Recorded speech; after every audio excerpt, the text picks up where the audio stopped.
Fala, galera, bem-vindos a um episódio extra do nosso podcast. Nesse episódio um pouco diferente, a gente não tem convidado, a gente abriu uma caixinha de perguntas. Ninguém quis vir. O convidado faltou. Não, na verdade foi programado. A gente abriu uma caixinha de pergunta em rede social e tudo mais, o que a galera queria saber, o que queria perguntar pra gente, o que achava legal da gente estar discutindo, porque queira ou não, a gente acaba produzindo bastante conteúdo aqui, Sim. né? A gente fica meio ilimitado quando a gente abre uma caixinha de pergunta no Stories, por exemplo, sem o tempo de um Stories. Aliás, eu tenho uma dificuldade enorme de gravar Stories, porque ele corta, se você grava um vídeo e coloca no Stories, ele corta no meio das tuas perguntas. Mas você não fala muito? Eu falo pra cacete. Nada. Esse que é o problema. E aqui a gente consegue explicar melhor. Então a gente pediu, eu separei umas perguntas aqui pra gente colocar. Então, inclusive, o meu Instagram é Marcelo Morato Vetti, @MarceloMoratoVetti. O do Renato @Renato Zavilensky. Então manda no meu, procura o meu que você vai encontrar bem mais fácil. Renato Zavilensky. E vira e mexe a gente vai abrir essa caixinha de perguntas. Eu abri uma vez, já chegou bastante pergunta aqui, acho que mais do que o suficiente, mas às vezes pode acontecer de a gente colocar aí aleatório e acumulando algumas perguntas e puxar para a gente conversar. Então vamos dar uma... e essas perguntas tem outra coisa. Não necessariamente essas perguntas têm que ser de médico veterinário ou alguma coisa assim. Qualquer um que queira mandar pergunta, tutor, a família do pet, médico veterinário, qualquer estudante, tudo, manda pergunta pra gente discutir aqui. Não quer dizer que a gente vai responder, porque a gente não sabe tudo. Agora, eu ia falar assim, tipo assim, manda, cara, porque a gente vai responder tudo que a gente quiser, né? Porque exatamente. o resto não vamos. Vamos lá. Essa pergunta aqui da Yasmin, tá? Vai lá. Que ela mandou o seguinte: como a sinomose ataca o sistema neurológico do paciente? Não, ela é uma pergunta, ela só não colocou o ponto de interrogação. Como a sinomose ataca o sistema neurológico do paciente e como funciona o tratamento depois de diagnosticada? Se já tem algum estudo para tratamento a longo prazo para que a doença não evolua tanto no sistema neurológico? Misericórdia. Começou bem. Cara, começou bem. Na verdade, sinomose não é uma questão para mim de tratamento. É de prevenção. Certeza. Porque assim, cara, sinomose é aquela coisa que a gente não quer encontrar na clínica. Né? E não causa só problema neurológico. E nem só deixa com um problema neurológico. Sequela, né? A sequela ela pode acontecer em qualquer sistema e vai atacar, né? Podemos dizer que a sinomose ataca todos os sistemas, né? Cara, a sinomose, eu costumo falar que se ela fosse uma doença em ser humano, ela teria classificada lá junto com Parkinson, Alzheimer, porque é uma doença extremamente grave. Você tem 4 sistemas que vão ser mais afetados. Dermatológico, então às vezes você vai pegar um cãozinho só com uma hiperqueratose, uma lesão em coxim, que é clássico de sinomose. Respiratório, trato respiratório, muito comum. A secreção ocular, que é o que o pessoal usa bastante, inclusive, para fazer diagnóstico, que o teste rápido de sinomose pega bem ali, né? Gastrointestinal, vômito e diarreia, pode ou não pode ter com sangue, que é onde o pessoal confunde bastante com parvovirose, né? E aí o neurológico. O neurológico, ele vai ser afetado devido à desmielinização. Certo? Barrinha de mielina sofre. Dificulta a transmissão aí de... E os neurônios não conseguem mais se falar. Qual que é o grande problema? Isso costuma não ter reversão.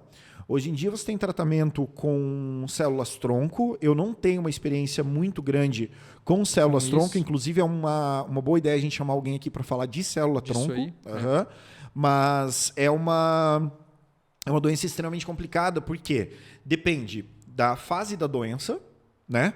Depende da raça, porque você vê que tem algumas raças e isso não é baseado em artigo, nada, é baseado, apesar de que tem artigos falando disso, mas é baseado muito mais na nossa experiência. Na rotina, né?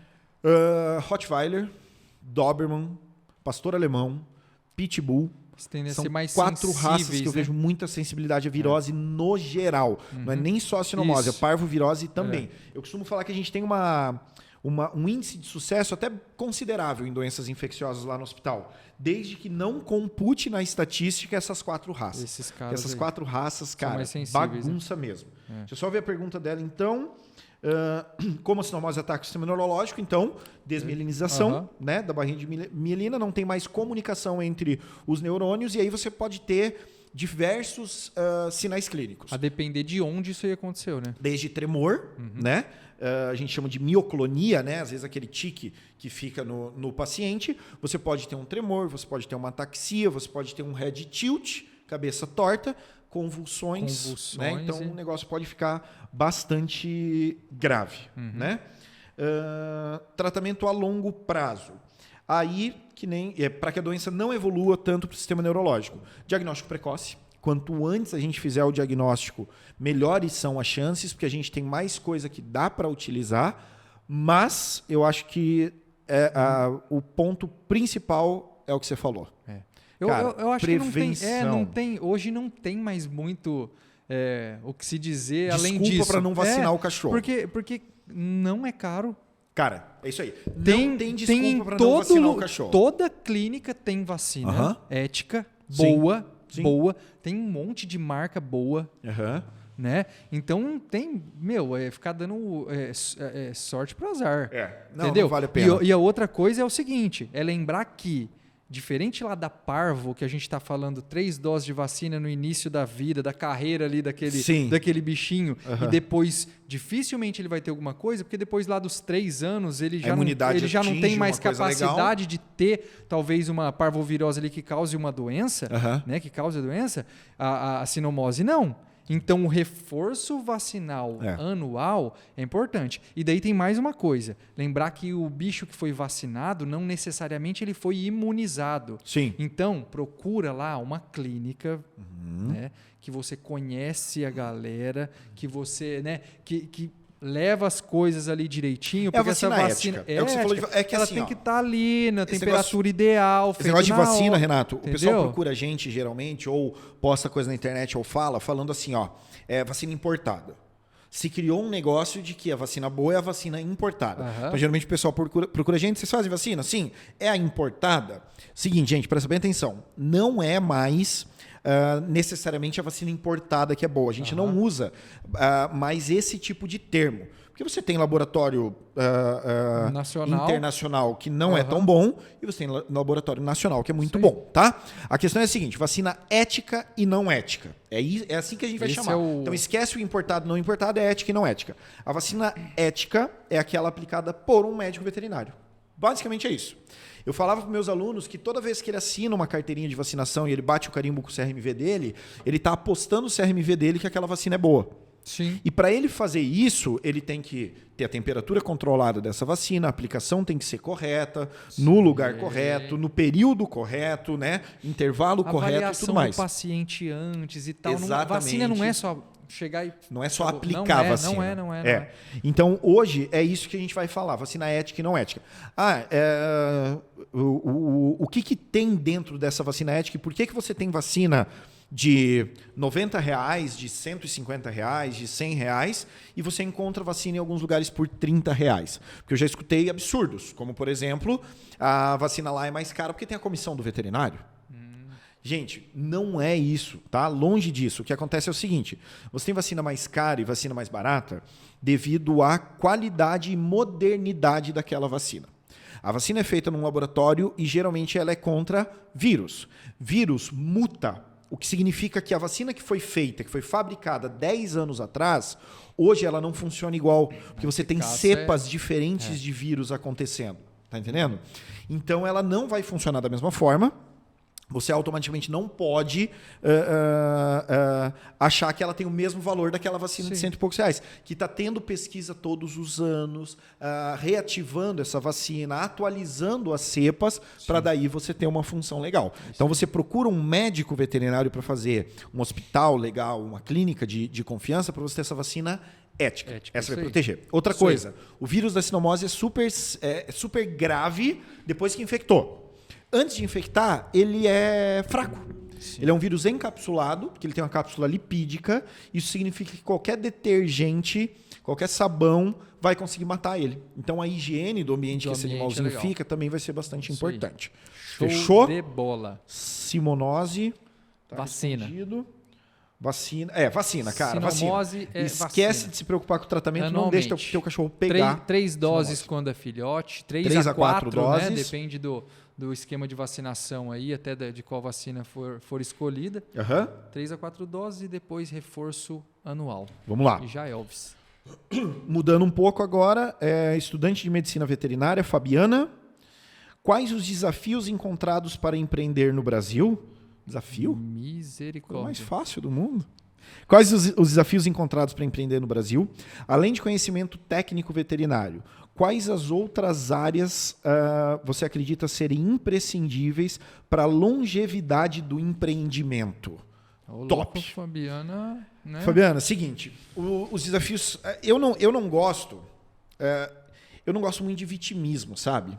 Daquela coisa, porque no Brasil tudo é mais difícil, porque o governo luta contra, tal, não sei o quê. Eu não gosto muito disso, porque eu gosto de falar das coisas que eu tenho controle, tá? Mas, sim, no Brasil, tá tudo lutando contra, tá? É imposto muito alto, é fiscalização diferente para diferentes ramos, falta às vezes de regulamentação, porque sai às vezes regulamentação e o povo fica puto. Porque agora eu tenho que... Cara, regulamentação é bom. Regulamentação caminho, é regra do jogo e a partir dali você sabe, eu tenho que fazer isso, porque se eu fizer isso... Todo mundo tem que fazer. E todo mundo tem que fazer. Tá? Uhum.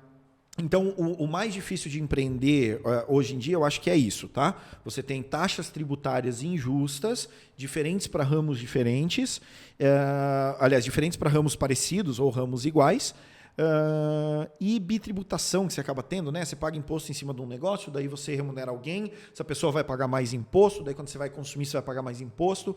Mas isso é um problema, cara, do Brasil. Não só do empreendedor, mas do Brasil. Sobre áreas, além do conhecimento técnico, eu vou te falar que pensando em empreendedorismo, o conhecimento técnico não é o mais importante, né? Não é o mais importante. Quando você está sozinho na clínica, sim, que geralmente o cara começa pequeno, né? Só ele atendendo e tudo mais, tem que construir um nome, então acho que ele tem que manjar. Agora, ele precisa ser especialista em todas as áreas, ele tem que saber orto, neuro, cardio, onco para poder empreender? De forma nenhuma, tá? Aí... é gestão, que é um negócio que tinha pouquíssima atenção, ainda tem pouquíssima atenção da grande massa de empreendedores no mercado veterinário. A gente tem um mercado médico veterinário gigante no Brasil hoje, que é muito pulverizado. São pequenas lojas e geralmente o cara tem uma só empresa. Tá? Esses grandes players do mercado, Pets, Cobase, são a exceção da exceção da exceção da exceção à regra.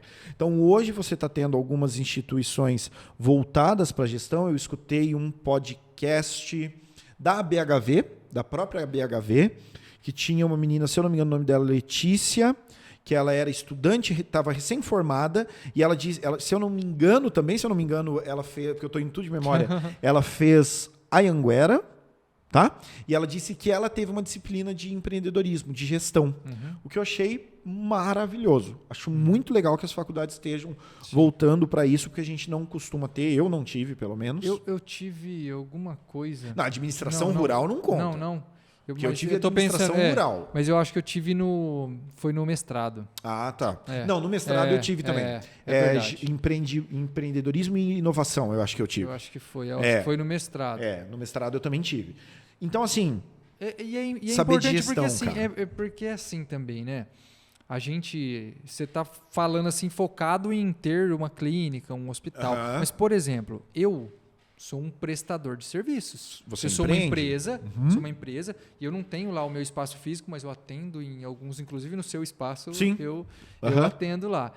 E a gente precisa saber também fazer ter essa malemolência aí, saber o que eu tenho que pagar, o que eu não tenho, né, como é que funciona, e saber vender o seu serviço. Eu acho uma coisa importante dentro da nossa profissão, que também é pouco trabalhada por nós mesmos ali dentro da faculdade, e às vezes até a gente demora durante a carreira a pegar na partida sobre isso daí. Não adianta você ser um bom técnico se você não consegue explicar bem por que tem que fazer, como é que funciona e tudo mais, para conversar para o cara que você vai vender, que é o Isso que você falou, cara, mais, né? Eu comentei naquele episódio que eu participei do podcast do Ronaldo Hertel.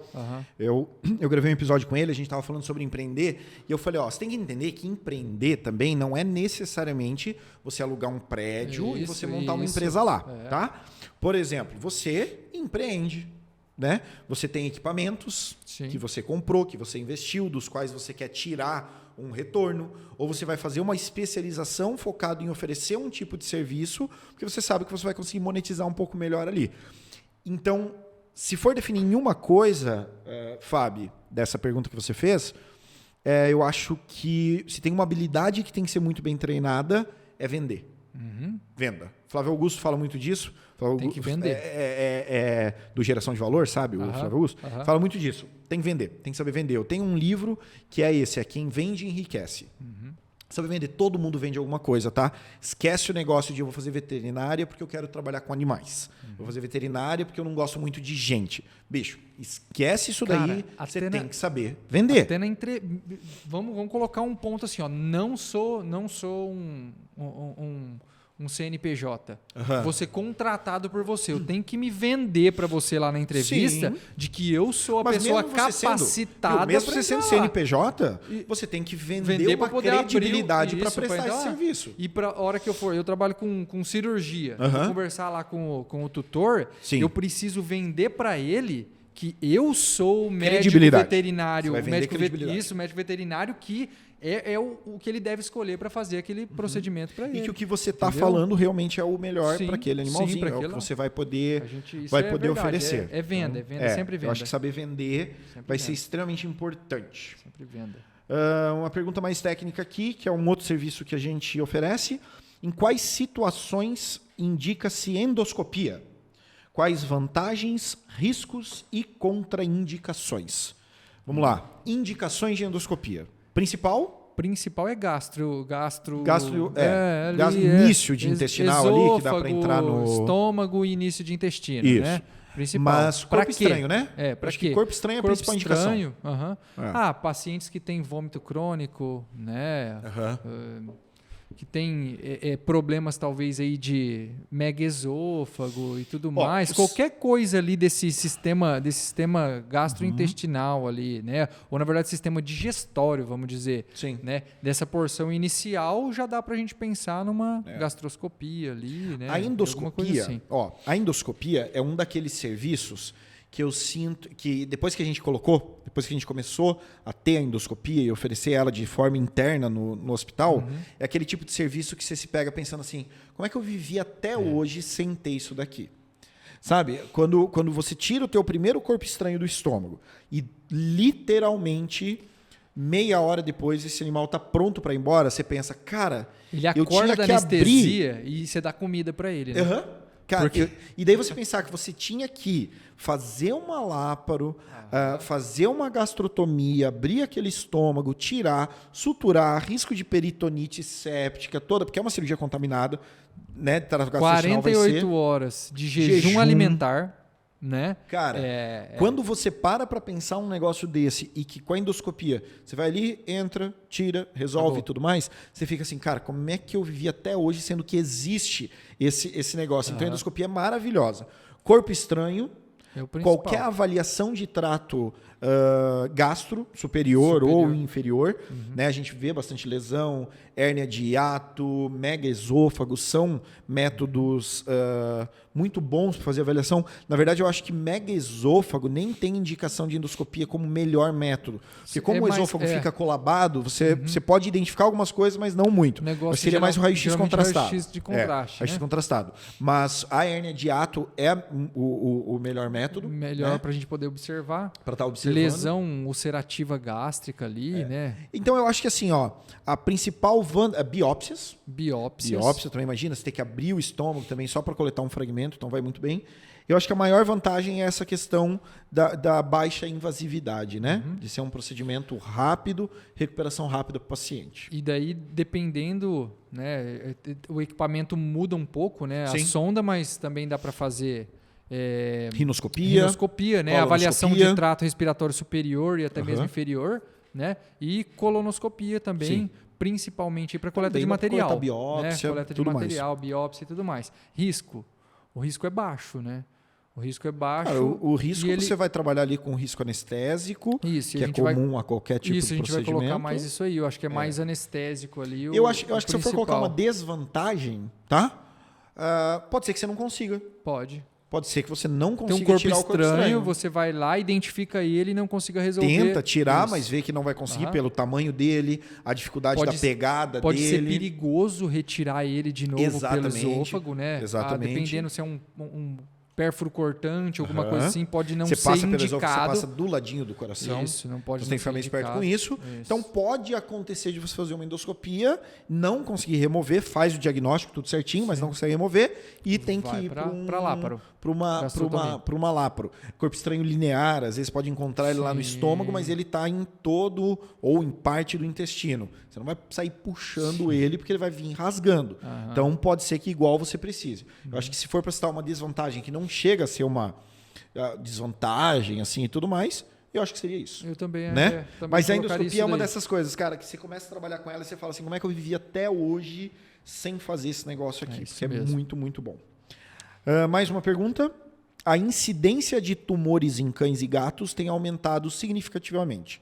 Quais fatores estão favorecendo a ocorrência? Eu que tinha que ler essa pergunta. Quais os principais tipos de tumores e como o tutor pode identificar alterações e procurar o médico veterinário? Vamos lá. A incidência de tumores, a gente tem a impressão, ele está aumentando, mas a gente tem a impressão até mais, eles estão vivendo mais. Tá? Os pets, os animais de companhia estão vivendo muito mais do que eles viviam. 10 anos atrás, o tempo de vida de um cão de pequeno porte era 10 anos de vida. 8 anos era velho, né? 8 anos era velho. O tempo de vida de um cão de grande porte, 6 anos, 8 anos. Hoje a gente tem tranquilamente pastor alemão ali como paciente, labrador de 16 anos e saudável, e vivendo bem.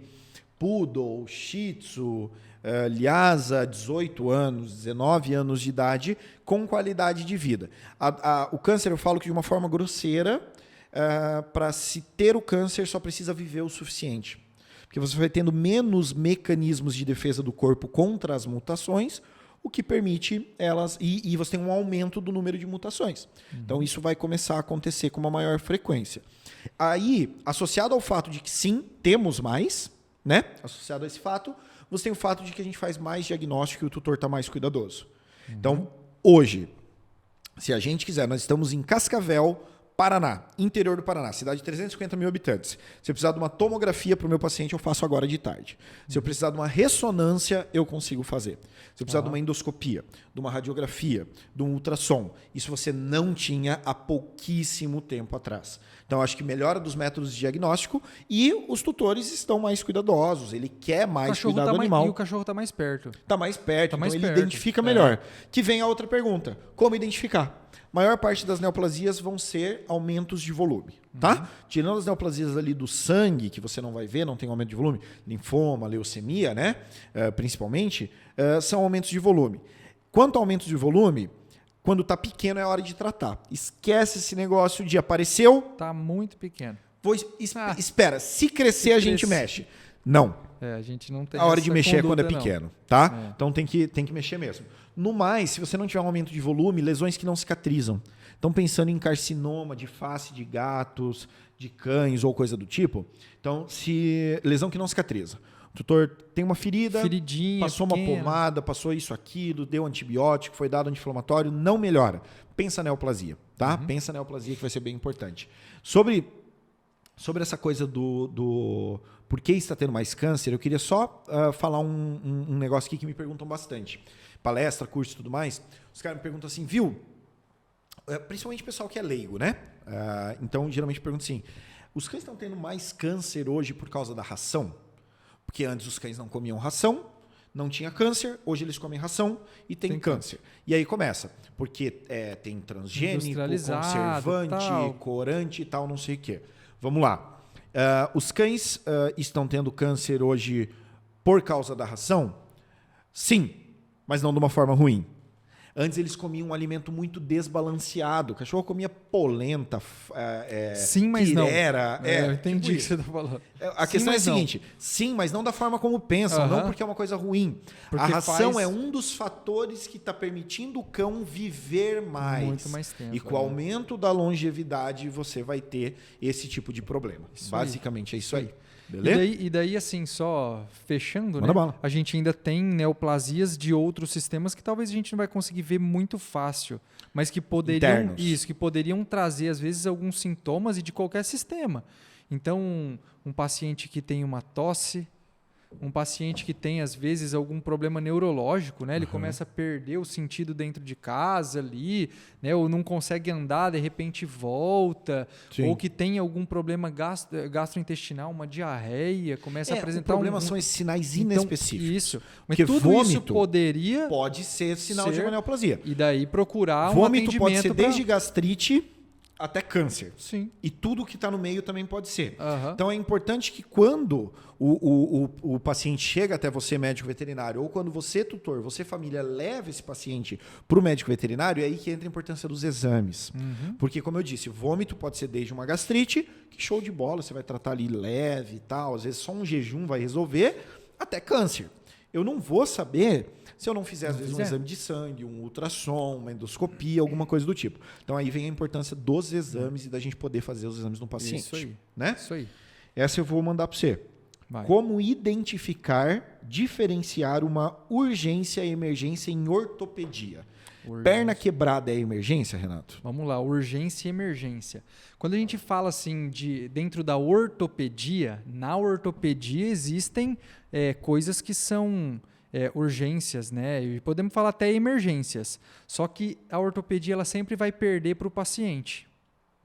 O que isso aí quer dizer? O que isso aí quer dizer? Depende com quem você está comparando. E a gente não deve comparar a ortopedia só com ela mesma. É sempre primeiro o indivíduo. Então chega lá um paciente fraturado.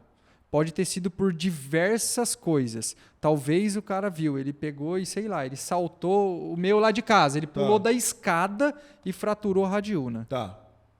Que acontece bastante hoje em dia, esses cães pequenininhos, cãezinhos né? pequenos. Spitz. Isso. Ele pulou, fraturou a radiúna. Pode chegar o bicho lá que foi atropelado, pulou da sacada, quarto andar, o gato lá pulou do quarto andar. Então a gente tem um tipo de lesão diferente e a gente tem uma chance maior ou menor de esse paciente ter outras alterações. O meu que pulou do quarto degrau da escada e fraturou o radiúna, dificilmente ele tem alguma lesão neurológica, né, lesão na cabeça, dificilmente ele tem alguma lesão torácica ou abdominal importante. Tá? Dificilmente isso vai acontecer. Agora, e o que pulou do quarto andar? E o que foi atropelado. Sim. Então, primeira coisa, o que causou a fratura. O que causou e a gente estabilizar o paciente. Então, a gente fala assim, né? O que é importante nas primeiras 48 horas? A gente entender se esse paciente tem já ou se ele vai evoluir para algum problema neurológico. Então, prestar atenção. Trauma crânioencefálico.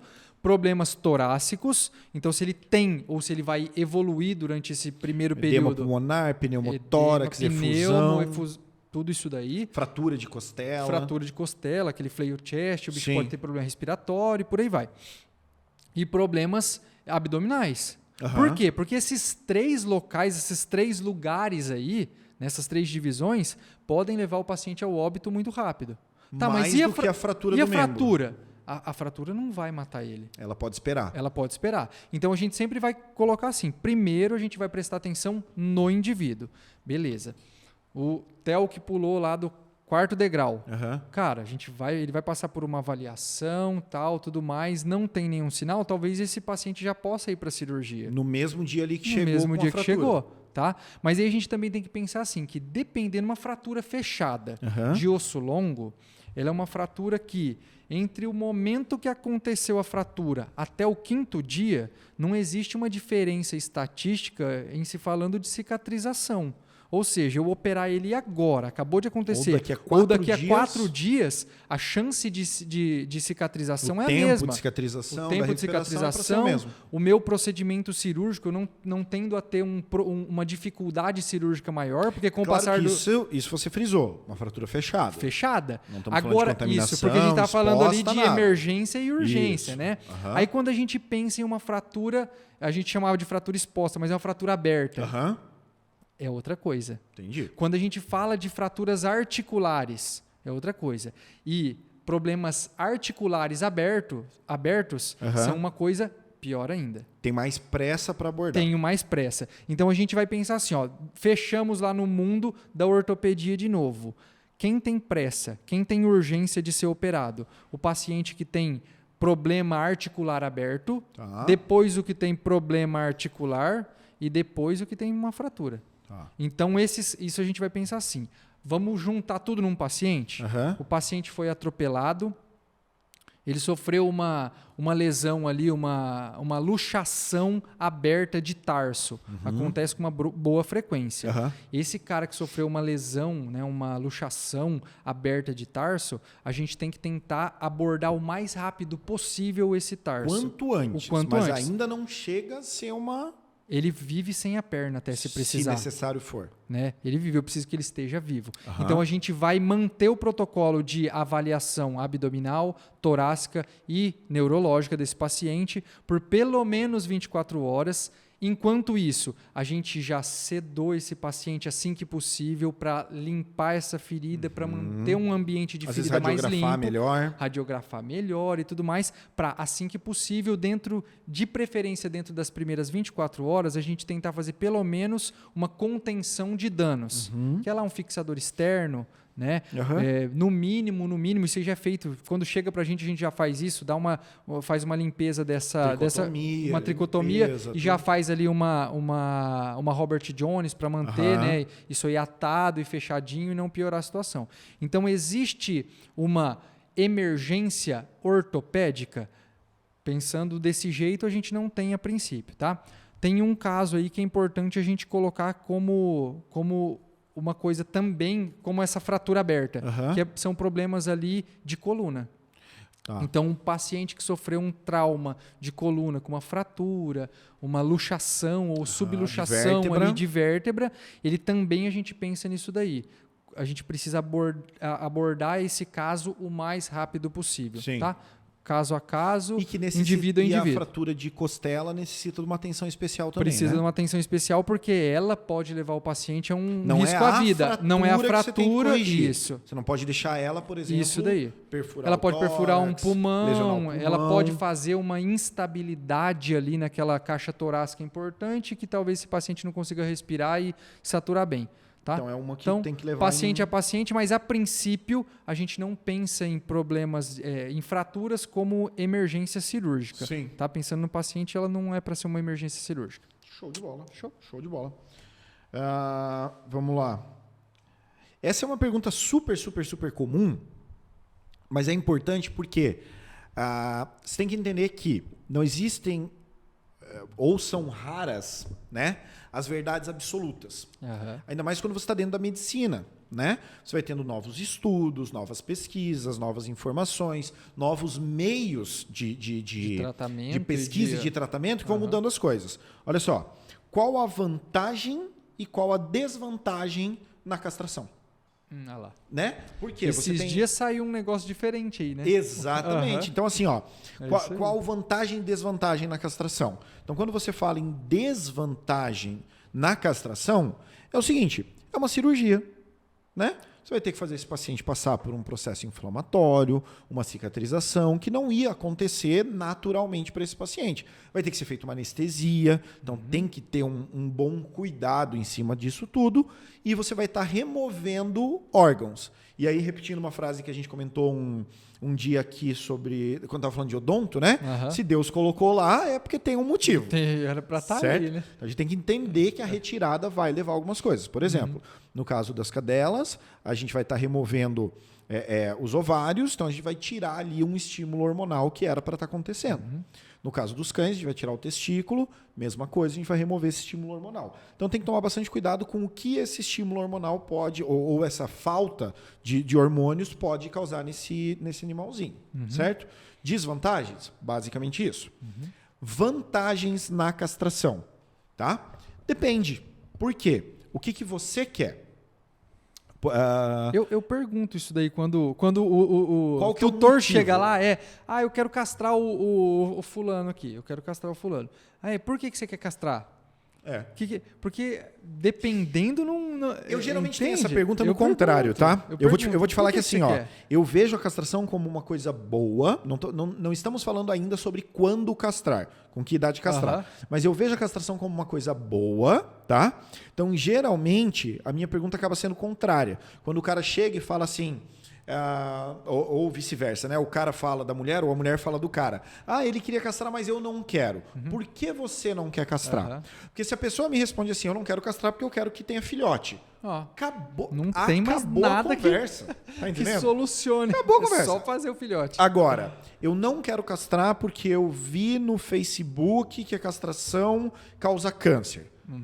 Calma lá, meu amigo. Pera lá, tá?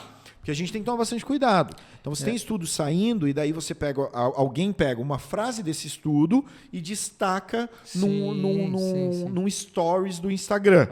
Cara, tem muito mais por trás daquilo ali. Então, hoje em dia, aí falando sobre quando castrar, que não é nem a pergunta que foi feita, mas que foi a Ju que fez, aí o que a gente tem que pensar bastante? Quem é esse animal? Quem é? Qual que é o porte, tá? Cães de grande porte têm problemas que podem acontecer com a castração que não acontece com cães de pequeno porte. Cães de pequeno porte podem ter problemas que não acontecem com cães de grande porte. Quem é esse animal no contexto do convívio? Ele mora num apartamento, numa casa, ele convive com outros cães, esses outros cães são machos, fêmeas, castrados ou não castrados? Tudo isso vai influenciar. Então, o que a gente tem que esquecer é aquela coisa que tinha um pouquinho... eu ia falar antigamente, mas a gente está falando de meses atrás, talvez, de castrar até os 6 meses, porque antes dos 6 meses não entrou no cio. Antes de entrar no cio, diminui a chance de câncer de mama. Isso talvez ainda seja verdade. A parte toda do castrar antes do primeiro cio diminui a chance de câncer de mama. Mas talvez aumente a chance de alguns outros problemas, dependendo de quem é esse animal. E principalmente agora que a gente tem aquela questão de um paciente que vive muito mais, né? Exatamente. Antes a gente não via algumas coisas, algumas consequências, porque esse paciente não vivia tanto tempo para ter consequência. Tão longa. Isso mesmo. Então assim, se você chegar num médico veterinário e você falar assim para ele, viu, qual que é a idade ideal para castrar o meu cão? E a resposta for de bate pronto, 4 meses, 5 meses, 6 meses, 1 ano, depois de 1 ano, tem coisa errada aí. Essa tua pergunta tem que ser seguida de mais perguntas. Esse médico veterinário tem que te perguntar quem que é esse cão, qual que é a raça dele, qual que é a idade dele, por que você quer castrar, tá? As coisas mudaram um pouquinho aí no contexto. Isso aí. Né? Vamos ver mais algumas perguntas aqui. Vamos lá. Doutora Jéssica Gregolin mandou aqui. Maria. Na opinião de vocês, qual especialidade está em falta no mercado e que precisa de especialista na área? Qual especialidade está em falta no mercado? O que você acha? Eu tenho 2 respostas para essa pergunta. Uma é respondendo diretamente e a outra é dando uma volta ali para falar alguma coisa sobre o mercado veterinário. Eu acho que eu estou nessa segunda aí. Eu estou nessa segunda. É o seguinte, uma especialidade que pelo menos na nossa área que a gente encontra muito, na nossa região a gente encontra muito pouco, é o nefrologista. Tá? Nefro, que eu acho que você tem que manjar bastante. Eu acho que isso daí vai ser muito dependente de região. Com certeza. É muito. Com certeza. É muito dependente. Oftalmologista. De região, né? Também a gente tem uma certa deficiência aqui na nossa região. Mas vamos lá. A questão é a seguinte. Houve um processo, tanto na medicina quanto na medicina veterinária, tá? Que foi de uma hiperespecialização das pessoas e que a coisa está meio que voltando. Eu vejo dessa forma. Então, assim, geralmente acontece primeiro na medicina humana, depois na veterinária. Acelerar demais o negócio aí. Você passou de ter o médico da família ou o clínico geral, né, para você ter o cara que é especialista em cirurgia de mão direita. Esse cara não opera a mão esquerda. Isso é. na medicina humana, tá? E eu acho que esse processo aconteceu na medicina veterinária até como uma forma do médico veterinário buscar espaço no mercado. O cara simplesmente colocar como atendimento veterinário não estava dando conta, então começou o cara a focar em especialidades, o que foi uma coisa muito boa. Muito melhorou bom muito a qualidade do serviço ali, o cuidado. Mas vou te falar o que aconteceu comigo. No segundo ano de faculdade, eu já me apaixonei por oncologia veterinária, tá? Assisti uma palestra do professor Andrigo, que é o cara, ele é demais, ele inspirou muitas pessoas dentro da oncologia veterinária, me ajudou pra caramba, me colocou lá dentro da Unesp também para fazer o aperfeiçoamento em oncologia tal, e tudo mais. Mas isso foi no segundo ano de faculdade. E eu comecei já a focar bastante meus estudos em oncologia. Quando eu apresentei meu TCC, foi em oncologia, tá? Porque eu fiz o meu estágio curricular só com oncologia, só em atendimento oncológico. E teve uma professora, a Mônica, ela era professora de clínica médica, e ela comentou, ela falou, Marcelo, cara, ao mesmo tempo eu amei o fato de que você já está focando tanto, e ao mesmo tempo eu fico um pouco preocupada. Tem tanta coisa para ver. E eu acho que eu acho que faz todo sentido esse princípio dela, porque realmente é bom. Eu comecei cedo a trabalhar com oncologia, já adquiri bastante experiência, eu me formei e já comecei a fazer um atendimento voltado a isso. Para mim, como profissional, necessidade de ganhar e tudo mais, foi bom, fez sentido. Por outro lado, só que assim, eu me garantia, tá? Eu corri atrás, eu estudei bastante, estudei as outras áreas também, fiz estágio a faculdade inteira. Agora, hoje em dia, realmente a gente tem gente que está tentando focar em especialidade desde o primeiro dia que está formado. E eu acho que aí vem o que eu ia falar que está em falta no mercado, viu? Que não é uma opinião só minha, não. Isso é uma conversa que eu tenho bastante com a galera da BHV, lá da associação, outros donos, gestores de hospital e tudo mais.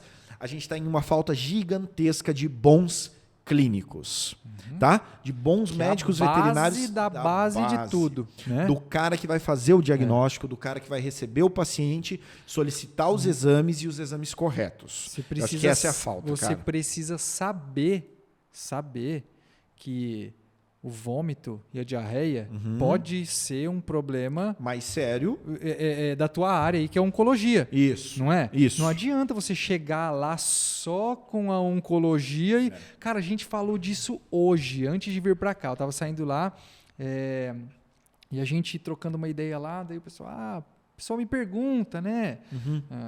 Sobre o que eu faço de pós, estou formando agora, o que eu faço de pós, não sei o quê, já vou entrar na pós, entra ou não entra e tal. Eu falei, pô, cara, eu acho massa, assim, eu acho que o cara tem que fazer o máximo de curso parar de estudar, que ele puder, entendeu? Acumular conhecimento e tal. Só que assim, cara, não adianta você acabou de formar e pensar que você vai fazer o curso de oncologia e você é oncologista e pronto, acabou. Cara, eu acho que isso aí não vai, tudo mais. Isso aí provavelmente não vai caber e talvez você nem consiga prestar um serviço ali com a qualidade que você espera prestar sem ter visto algumas coisas.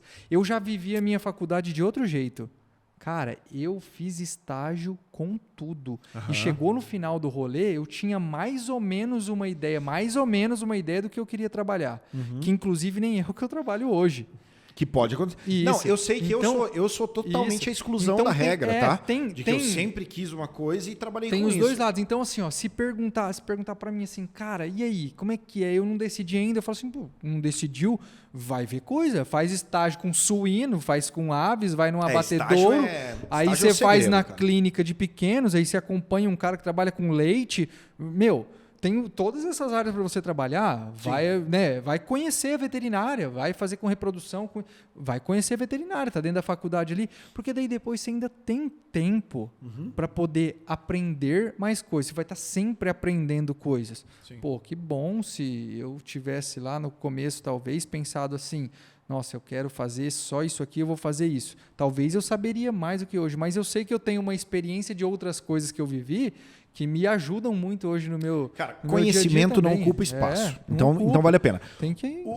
se você pensar um pouquinho, há um tempo atrás, hoje está diminuindo esse pensamento por parte dos pais, tá? Da galera que está fazendo 18 anos agora, mas há um tempo atrás era o seguinte, era natural. Acabou o colégio, faculdade. Acabou o colégio, faculdade.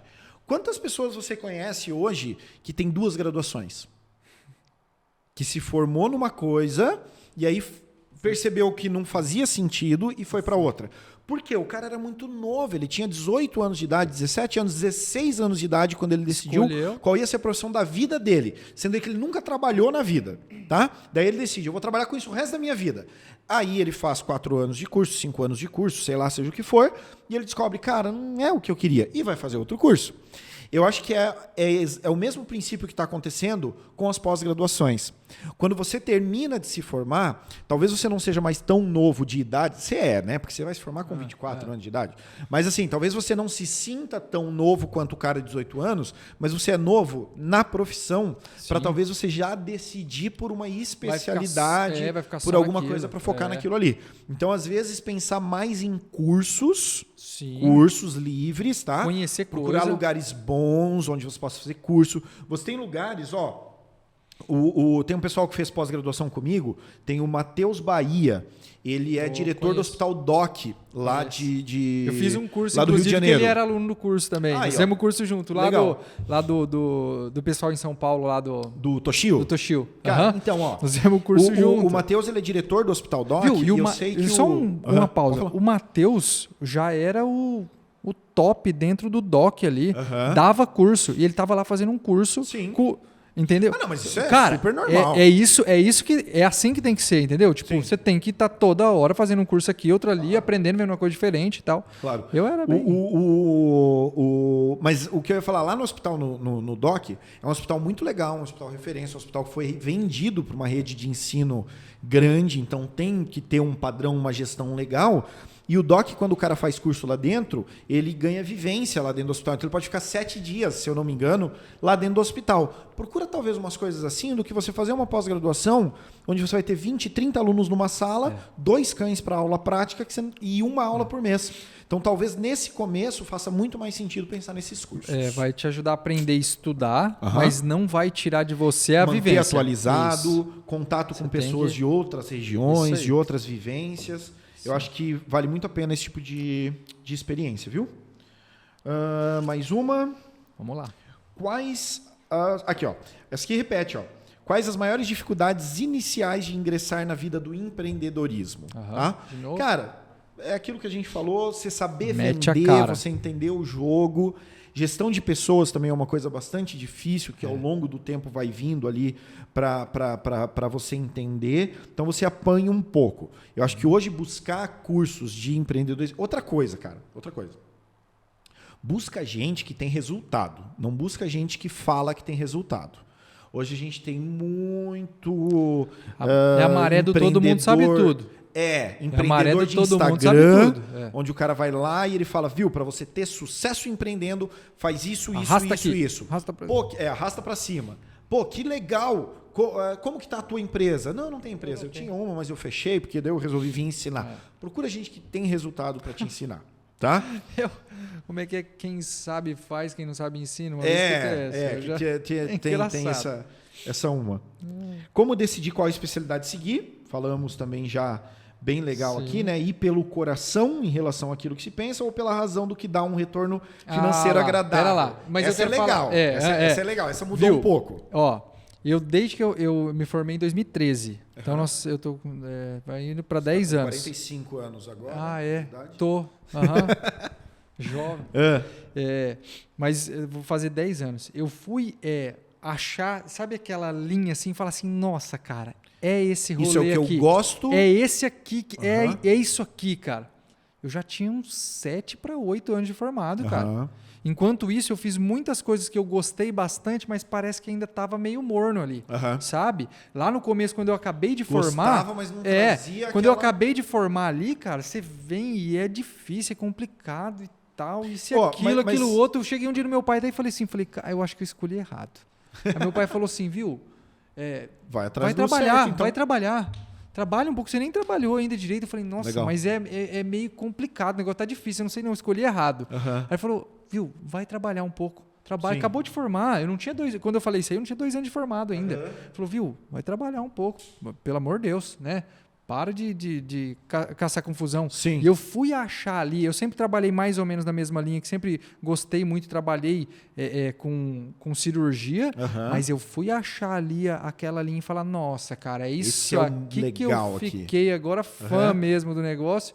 eu já tinha 7 para 8 anos de formado. E que nada impede de mudar ainda, nada viu? impede de mudar. Nada impede a de mudar. veterinária é gigantesca, né? Então... Mas eu acho que assim, ó, eu acho que a pergunta da Bruna aqui é assim, ó, vou traduzir ela numa pergunta para você, beleza? Tá. Vamos lá. Então é o seguinte, se você ama, é apaixonado por ortopedia, tá?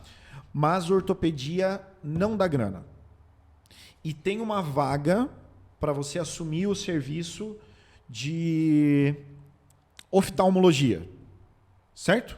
Aqui, tá aqui, ó. Então, ó, vamos te pagar, a empresa lá vai te pagar a pós-graduação, o curso de especialização, vai comprar os equipamentos, você vai ganhar comissão de 99% de cada atendimento, isso que vai te gerar uma grana filé por mês, tá? Serviço de ortopedia, cara, você vai ter que desenvolver. Não tem aqui, ó, tem um monte de gente fazendo ortopedia barata aí, então não dá pra gente cobrar muito caro e tal. O que você ama ou o que dá retorno? Eu acho que essa é a pergunta que a Bruna tá fazendo. Sabe? Tudo que você faz e você não gosta, login você vai se incomodar. Entendeu? Sim. Eu já estive trabalhando... Ainda mais no nosso ramo, isso, cara. Eu já estive trabalhando em um local, na verdade, em específico, que, cara, não me fazia bem. E naquela época, assim, eu ganhava muita grana para fazer aquilo lá. Para mim, era muita grana. Sim. Muita grana. Não entendeu? É o que dava E, cara, sem brincadeira... Eu consegui ficar 4 meses ganhando muita grana. Sim. E eu saí para tentar ganhar uma bolsa do mestrado que dava 1/3 do valor que eu ganhava lá naquela época. Então, assim, com o que eu já passei, com o que eu já vivi, com certeza não é só o retorno financeiro que vai fazer você ficar. E daí, se você gosta muito daquela coisa... Hoje, talvez há alguns anos atrás, lá quando eu formei e você formou, eu acho que tinha uma oportunidade menor de você conseguir ganhar bem dentro da veterinária. Poucas pessoas talvez tinham oportunidade. Sim. Hoje eu vejo que a gente tem mais oportunidade, mais áreas dentro da veterinária te dão oportunidade de ser bem remunerado. Sim. Desde que você faça bem. Não, e daí você você gosta, e daí você vai estudar bem aquilo ali, e daí você vai gostar mais, e você vai estudar mais, e você vai fazendo, e você vai trabalhar bastante mais, vai te dar. É que é clichê. Entendeu? É clichê pra caramba. Sabe aquele negócio do... Ame o que você Se faz. você amar o que você faz, você vai fazer bem, automaticamente você vai ganhar bem. É clichê. Mas, cara, é verdade. Eu não tô, assim, ó, a gente não tá falando aqui sobre oportunidades na vida, o cara que não teve oportunidade de estudar, não sei o quê. Sim. Eu tô no contexto assim, ó, uma médica veterinária que se formou em medicina veterinária e que tem a possibilidade de escolher uma especialidade. Escolhe a que você gosta, vai no coração, tá? Vai no do coração, porque provavelmente você vai fazer com mais gosto, você vai ter mais satisfação, você vai estudar mais, estudando mais, você vai ser melhor. Sendo melhor, você vai ganhar mais. Tá. Pensando a longo prazo, me parece que é muito mais inteligente você ir pelo coração. E daí tem uma outra coisa. Talvez hoje, pelo coração, você vai escolher alguma coisa que a hora que chegar no final lá, você vai falar assim, parece que ainda não era... Sim, não era. Não, você acabou. Nós até falamos disso, mas só tô frisando. Falei, dá tempo ainda. Faz outro curso. Faz outra coisa ali, né? Vou fazer um curso. Eu fiz um de oftalmo, então, né? Terminei. Poxa, não era de oftalmo. Vou fazer o de orto. Não. É claro que você não vai. É claro que você não vai querer ficar pulando de galho em galho. Mas assim, você tem tempo, né, e oportunidade aí para buscar, para entender, para conhecer. Ao invés de engatar, talvez já numa. Acabei de formar, vou engatar na pós já. Cara, faz o curso, então. O investimento inicial direto após o investimento inicial talvez seja menor. Você vai conseguir adquirir bastante coisa, bastante conhecimento, e você vai conseguir pelo menos ver assim, não, talvez acho que não é isso aqui não, vamos fazer agora lá então o outro curso lá de outra área. E vai fazendo ali até você encaixar alguma coisa que vai te ajudar. A gente falou isso agora, que você está 10 anos formado, está fazendo 10 anos de formado, e é o que eu te disse, pode ser que ainda mude. Pode ser. Eu estou fazendo uma pós hoje, já fiz um mestrado, estou fazendo outra hoje, que é de outra coisa. Pode ser que mude o contexto das coisas para você, pode ser que chegue uma hora que você canse de estar dentro do centro cirúrgico, e você decide que não sei o que, você quer voltar a ser professor e tal, as coisas mudam. A gente não... É muita pressão uma pessoa de 20 e poucos anos, de 24 anos, de 25 anos, pensar que essa decisão vai ser para a vida inteira, tá? Se puder ser, beleza, vai ser legal, mas não é o que costuma acontecer. É isso aí. Fechou? Fechou. As perguntas que eu tinha separado são essas. Gente, se você gostou, deixa aí o joinha, tal, curte o vídeo, se inscreve no canal, tá? A inscrição vale muito, muito, muito pra gente mesmo.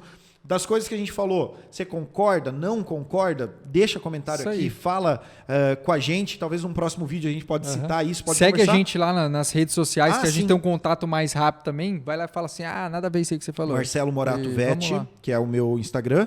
Renato Zavilensky. Me segue, procura ele no meu, que é mais fácil. É fácil. A gente deixa. ZAVILNSKI. Mas deixa aí embaixo, tá de boa. Me segue. A gente vai deixar aqui embaixo, porque lá a gente consegue responder na hora e tudo mais. Só que assim, também a gente está dando mais atenção aqui aos comentários do YouTube. Então, comentando aqui também a gente vai estar respondendo, vai estar conversando, beleza? Show de bola. Valeu, gente. Valeu.